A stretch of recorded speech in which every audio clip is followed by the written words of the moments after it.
Komedyante at singer na si Jogra de la Torre, pumanaw na. Pero bago pong ating balita, huwag pong kakalimutan mag-subscribe sa ating channel at pindutin ang notification bell para lagi po kayong updated sa ating mga balita.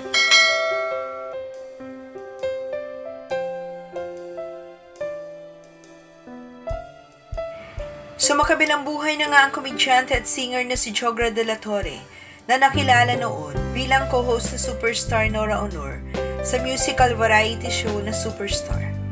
Kinumpirma ito ng kanyang kapatid ngayong araw, Miyerkules, November 15, ang malungkot na balita.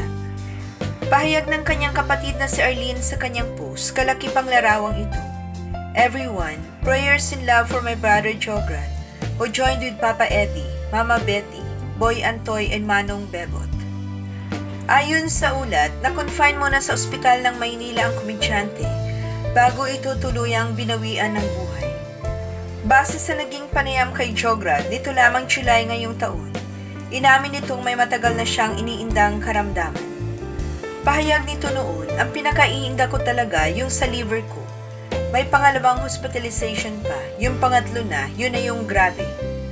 Hindi na ani nakakakilala ng tao, hindi ako makapagsalita, hindi ako makakilos.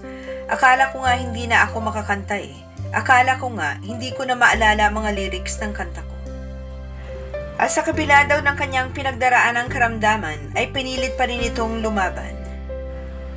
Maliban sa pagiging regular co-host noon ni Ate Guy, bumida rin ito sa 1986 film na Ukling Tukling, kung saan nakasama niya sina Francis Magalona.